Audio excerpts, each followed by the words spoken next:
ഇസ്രായേലിന് വേണ്ടി കൂടുതൽ സൈന്യത്തെ വിന്യസിക്കാനുള്ള പദ്ധതി മുന്നോട്ട് കൊണ്ടുപോവുകയാണ് അമേരിക്ക.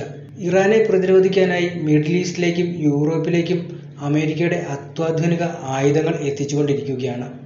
ഹമാസ് നേതാവ് ഇസ്മായിൽ ഹനിയയും മുതിർന്ന ഹിസ്ബുള്ള കമാൻഡറായ ഫുആദ് ഷുക്കൂറും കൊല്ലപ്പെട്ടതിനു പിന്നാലെ കൊലപാതകങ്ങൾക്ക് പകരമായി തിരിച്ചടിക്കുമെന്ന് ഇറാന്റെ പരമോന്നത നേതാവ് അയത്തുള്ള ഖൊമേനിയും ഹിസ്ബുള്ള നേതാവ് ഹസൻ നസ്രള്ളയും പ്രതിജ്ഞ ചെയ്തതിന് പിന്നാലെയായിരുന്നു അമേരിക്കയുടെ ഈ പുതിയ നീക്കങ്ങൾ. മിസൈലുകളെ ആക്രമിക്കാനും പ്രതിരോധിക്കാനും കഴിയുന്ന കൂടുതൽ നാവികസേനാ കപ്പലുകൾ മിഡിൽ ഈസ്റ്റിലേക്ക് അയക്കാൻ പ്രതിരോധ സെക്രട്ടറി ലോയിഡ് ഓസ്റ്റിൻ ഉത്തരവിട്ടതിന് പിന്നാലെ ഉടൻ തന്നെ അവ അതിർത്തിയിൽ എത്തിച്ചേർന്നിട്ടുണ്ട്. കരയിൽ നിന്നുള്ള മിസൈൽ പ്രതിരോധവും പെന്റഗൺ വർദ്ധിപ്പിച്ചു കഴിഞ്ഞു. കൂടാതെ പ്രതിരോധത്തിനായി യുദ്ധവിമാനങ്ങൾ മിഡിൽ ഈസ്റ്റിലേക്ക് അയക്കുമെന്ന് പെന്റഗൺ വക്താവ് നബ്രീന സിംഗ് പറഞ്ഞിട്ടുണ്ട്.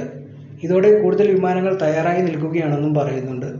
പ്രതിരോധ സെക്രട്ടറി ലോയിഡ് ഓസ്റ്റിൻ വിമാനവാഹക കപ്പലായ USS എബ്രഹാം ലിങ്കണോടും സഹായ കപ്പലുകളോടും മേഖലയിൽ തുടരാൻ ഉത്തരവിട്ടിട്ടുണ്ട്.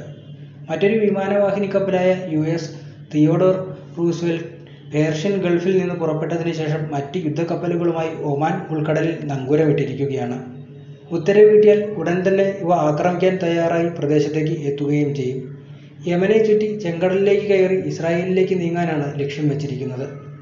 ഇസ്ലാമിക് റവല്യൂഷണറി ഗാർഡ് കോർപ്സ് കാവലേർപ്പെടുത്തിയ ടെഹ്റാനിലെ വസതിയിൽ വെച്ചായിരുന്നു ഹനിയ കൊല്ലപ്പെട്ടത്. സംഭവത്തിന്റെ ഉത്തരവാദിത്തം ഇസ്രായേൽ ഇതുവരെ ഏറ്റെടുത്തിട്ടില്ല. എന്നാൽ ആക്രമണത്തിന് പിന്നിൽ ഇസ്രായേൽ ആണെന്ന് US ഉദ്യോഗസ്ഥൻ പറയുന്നുണ്ട്. ആക്രമണത്തെക്കുറിച്ച് അമേരിക്ക മുൻകൂട്ടി അറിഞ്ഞിട്ടില്ല, അതുകൊണ്ട് തന്നെ ആക്രമണത്തിൽ പങ്കെടുക്കില്ലെന്ന് ഉദ്യോഗസ്ഥർ പറയുന്നു. ബെയ്റൂട്ടിലെ പ്രാന്തപ്രദേശത്ത് ഇസ്രായേൽ നടത്തിയ വ്യോമാക്രമണത്തിലാണ് ഷുക്കൂർ കൊല്ലപ്പെട്ടത്. കഴിഞ്ഞ വാരാന്ത്യത്തിൽ ഇസ്രായേൽ അധിനിവേശ ഗോലാൻ കുന്നുകളിൽ ഫുട്ബോൾ കളിക്കുന്ന നിരവധി കുട്ടികളെ കൊലപ്പെടുത്തിയ ആക്രമണത്തിനുള്ള മറുപടിയായിരുന്നു ഇത്. 10 മാസം മുമ്പ് ഹമാസ് അതിർത്തി കടന്ന് മാരകമായ ആക്രമണം നടത്തിയ ഗാസ യുദ്ധത്തിനു ശേഷം സമീപകാല സംഭവങ്ങൾ ഈ മേഖലയിൽ വലിയ സംഘർഷത്തിലേക്ക് നയിച്ചിരിക്കുകയാണ്. ഗാസയിലെ ഹമാസും ലെബനനിലെ ഹിസ്ബുള്ളയും യമനിലെ ഹൂതികളും ഇറാഖിലെയും സിറിയയിലെയും മിലിഷ്യകളും ഇറാനിൽ നിന്നും ആയുധ പരിശീലനം നേടിക്കൊണ്ടിരിക്കുന്നുണ്ട്. ഇസ്രായേലിനും USനും എതിരായ വലിയ ശൃംഖലയുടെ ഭാഗമായാണ് ഇറാൻ വർഷങ്ങളായി ഈ ഗ്രൂപ്പുകളെ പിന്തുണയ്ക്കുന്നത്. പദ്ധതികളെക്കുറിച്ച് അമേരിക്ക വ്യക്തമാക്കിയിട്ടില്ല.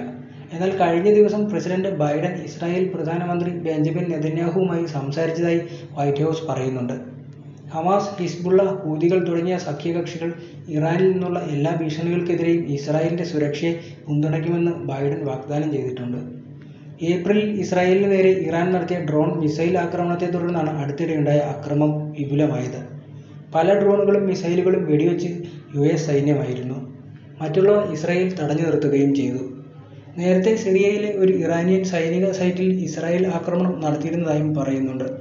ഇതിൽ 2 ഇറാനിയൻ ജനറൽമാരെയും മറ്റ് 2 സൈനിക ഉദ്യോഗസ്ഥരെയും കൊന്നതിന്റെ പ്രതികാരമായാണ് ഇറാൻ ആക്രമണം നടത്തിയിരിക്കുന്നത്.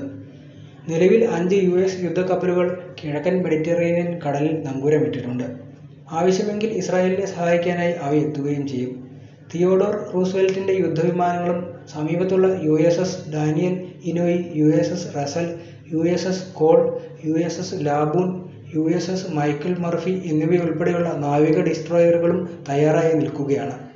USS ബാൾക്കിലിയും USS റൂസ്വെൽറ്റും മിസൈലുകളെ ആക്രമിക്കാനും പ്രതിരോധിക്കാനും കഴിയുന്ന ഡിസ്ട്രോയറുകളുമായി നിൽക്കുന്നുമുണ്ട്. വാസ്പ് ആംബിയൻസ് റെഡി ഗ്രൂപ്പിന്റെ ഭാഗമായ മറ്റ് 3 കപ്പലുകളിലും 4000 നാവികരും തയ്യാറായി നിൽക്കുന്നു. ഈ ഗ്രൂപ്പിൽ മറൈൻ ഫൈറ്റർ ജെറ്റുകൾ, ഒരു ബറ്റാലിയൻ കാലാൾപ്പട, 24ാമത് മറൈൻ പര്യവേഷണ യൂണിറ്റുകൾ എന്നിവയും ഉൾക്കൊള്ളിച്ചിട്ടുണ്ട്.